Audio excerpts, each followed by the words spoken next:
Hello everybody, and welcome back to another video. In today's video, I'll be summarizing the results of Virginia's primaries on Tuesday night, and I'll be telling you what you need to know for the November elections. Before we get into the specific candidates and races, of which there were two key ones we'll be honing in on today, it's important to note that Virginia, as a state, or rather actually a commonwealth, holds most of their local government elections in odd years. Now, generally in the United States, we hold our main elections in even years. We have presidential elections every 4 years, and then right in between those 4 years, we have big midterm elections. But in a few states, Virginia being one of them, and Virginia being probably the biggest one, along with New Jersey, we have state legislative elections as well as row office and gubernatorial elections in off years. So Virginia, it's a little quirky, but it gives us something to talk about, and it is interesting. It definitely kind of gives us a check-in a year into the presidency, how voters perceive both parties. So there were some primaries on Tuesday night, and we had two very close races on the Democratic side. The Republicans didn't have a ton of stuff going on for them. I'll talk about them briefly, but let's get started with the race for the lieutenant governor of Virginia. And Ghazala Hashmi won the Democratic primary very narrowly. I mean, look at this is, and there were other candidates too, but between the top three, this was essentially a dead heat for the top three. I mean, it was 26.3, 26.6, and then 27.4 in the top three. And again, first to third place, there was a gap of like 5,000 votes. So this was very close. But just to give you some context on these candidates, Ghazala Hashmi is a state senator from South Richmond, in really the South Richmond suburb. She's from this area. As you can see, she did quite well there. I believe she's from kind of like, I think her district is parts of the city of Richmond itself, but mostly in Chesterfield County. Again, this was essentially her strongest area. It's the only area where she cracked 40-50% of the vote by the looks of it. She won a number of other counties, but as you can see, it was by smaller pluralities. But she has a track record of winning competitive races for the Democratic Party. She flipped her district in 2019 by 10%. I did some research into her electoral record. She flipped that state Senate seat, which had been red for a very long time, to the Democratic Party. To be fair, it is a pretty blue seat, but nonetheless interesting. And then she won re-election in 2023 by a pretty decisive margin as it got redrawn to get bluer. And then coming in second place, we had LeVar Stoney, who is also from Richmond. He is, of course, the former mayor of Richmond. And you might be looking at this and, questioning why Stoney didn't do well in his home turf, generally speaking, especially in primaries. The candidate does well in their home area. And part of this was the fact that we is kind of a two-way between him and Hashmi, who were both kind of from the Richmond metro. But LeVar Stoney, notably, was not popular in Richmond. They had a lot of issues, especially with their water. And a lot of people argue that it wasn't really Stoney's fault. A lot of it actually took place after he left office. But whether fairly or unfairly, he was not popular with this city. And actually, he did better, as you can kind of see, he did better in the areas that were not Richmond. He actually kind of did the worst in the city. He only got 21% in his home city. He did a lot better in some of these counties outside of it, or kind of in other parts of the state. So, that being said, you might be wondering, why was he so competitive? Why was he able to, nearly win? He was a point away from winning the primary. And the answer to that is that Stoney was kind of the choice of a lot of prominent Democrats. I believe he was endorsed by Pete Buttigieg as well as Terry McAuliffe. And that's because, and again, those endorsements do hold a lot of weight in Democratic primaries. Most Democrats in Virginia, Pete Buttigieg, very popular figure within the Democratic Party, is, I think, liked by a lot of, moderate voters as well as a good number of progressives. So he's definitely, definitely someone who, he's well known too. So his endorsement definitely carries a lot of weight. And then Terry McAuliffe, more local figure. He's the former governor of Virginia. He served from 2014 to 2018, I believe. And he did run for governor in 2021, lost by 2% to Glenn Youngkin. He didn't run a great campaign there, but nonetheless, a pretty, despite his bad 2021 performance, pretty influential figure within the state party. So those endorsements nearly won this race for LeVar Stoney, despite the fact that he was not particularly popular in his home city, whether fairly or unfairly. And he was, I think, kind of the most well-known candidate in this race prior to the primary. I'd say, before the campaign really began. just because he was the mayor. And then finally, Aaron Rouse, who just, again, was literally less than 2,000, like 1,400 votes below LeVar Stoney. He is a state senator as well. But guess where he's from? You can look at the map, take a few seconds, comment it down below. But if you guess the Virginia Beach, Hampton Roads area, you'd be correct. He is from this region. As you can see, he's the orange candidate right here. He did very well on his home turf. He got 69%. These are big cities. These aren't like small rural counties like these ones over here. These are, big bastions of votes. He got 62% in Chesapeake, 69% in Virginia Beach, 63% in Portsmouth, and 57% in Norfolk. So, I think down there they call it Norfolk. I think it's Norfolk. Apologies, I'm not from Virginia, so if I'm mispronouncing that, I do sincerely. I don't wish to offend anybody. But the interesting thing about Aaron Rouse is that, again, he did very, very well, right, in his home area, but he did not kind of have the same appeal that these other candidates did in other areas, right? Like the reason that Ghazala Hashmi won is because even though she's from Richmond and did her job there, she did very well, as you can see in the college area in Charlottesville, where UVA is, did well enough. She won Fairfax County, excuse me, narrowly, but she took it in Northern Virginia, and she also won some of these counties out here, kind of in the more rural parts, more like I would say more exurban parts of the state. And held her ground in the rural areas too. So she had the most broad statewide appeal.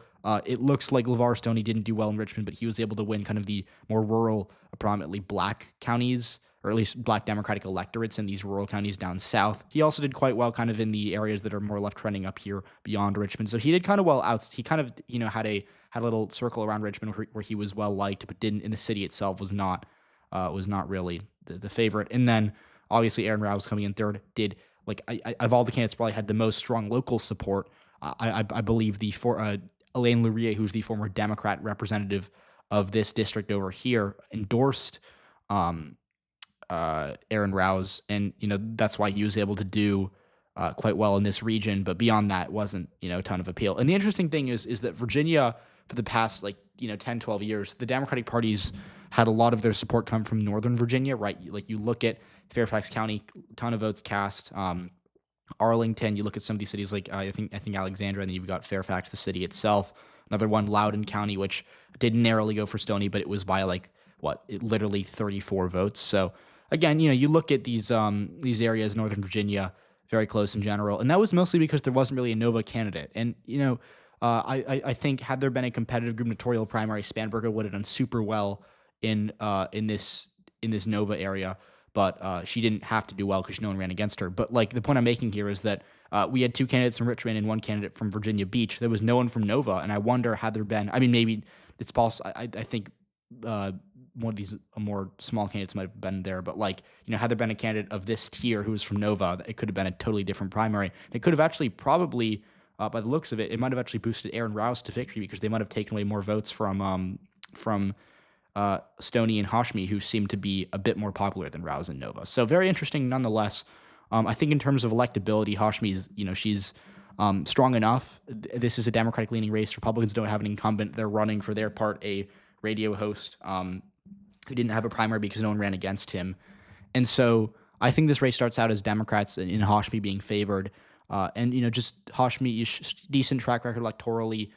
Not like a huge, it's not like she's like a behemoth who's winning Trump districts by 20 points, but she did well reasonably in 2019 and held on by a good amount in 2023. So I would say that Democrats made the right choice here. I think she's a safer candidate than probably Stoney, and I think she's probably similar to Rouse. Now, the one thing I want to note about Aaron Rouse is that Democrats might have gotten the best of both worlds here with him losing because he is from this area. He's from the 2nd Congressional District, which is competitive. I mentioned how Elaine Luria, the former Democratic representative from there, endorsed him. Luria lost re-election in 2022 to a Republican named Jen Kiggins. Very narrowly. It was close in 2022, and it was close again in 2024.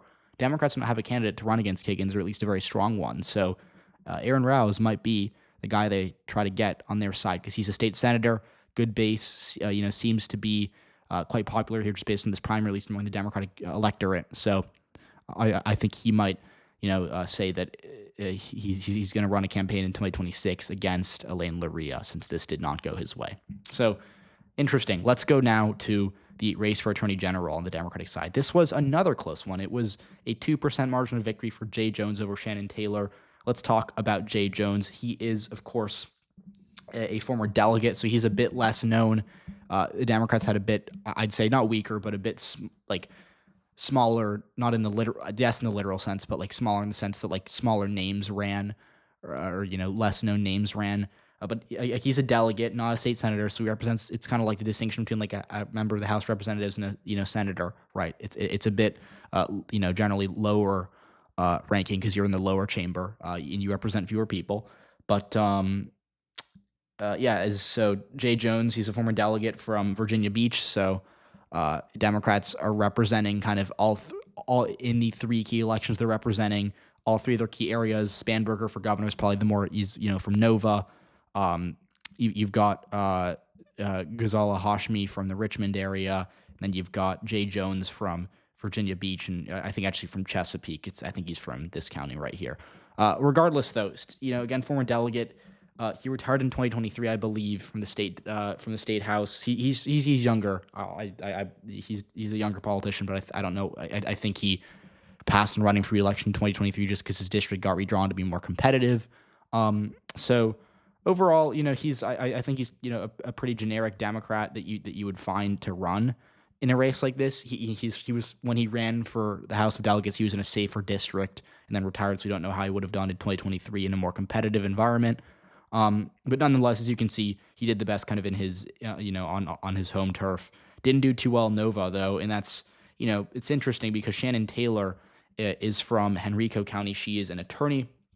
I think she represented a certain legal district in Virginia, kind of in the northern Richmond suburbs. She did well there. She also seemed to be kind of the candidate of Nova. It was very close, kind of in Nova. We saw Prince William County and then Manassas Park as well as Loudoun were all by under 2%. So it wasn't like a decisive thing, but she still, narrowly did better there. She did better in Fairfax by a couple points.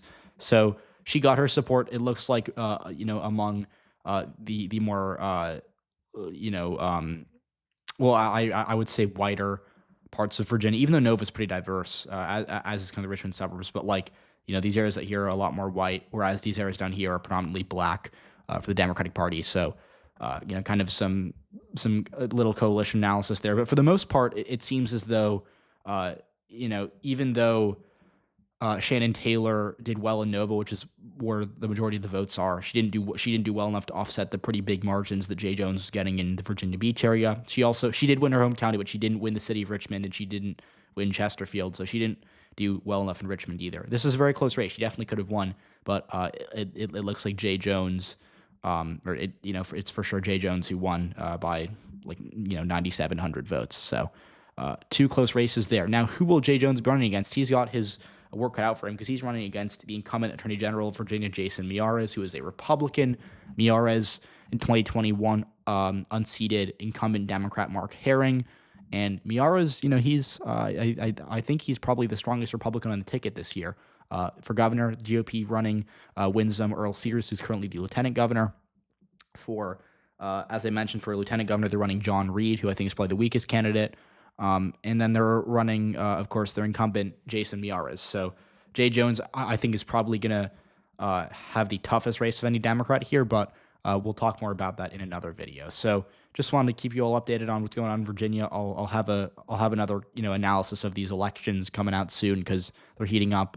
But again, thanks for watching. Let me know what you want to see next. I'm talking about, I think, New Jersey and Maine soon as well. So, we've got a lot of stuff coming. So be sure to subscribe and hit that bell, comment, and I'll see you next time.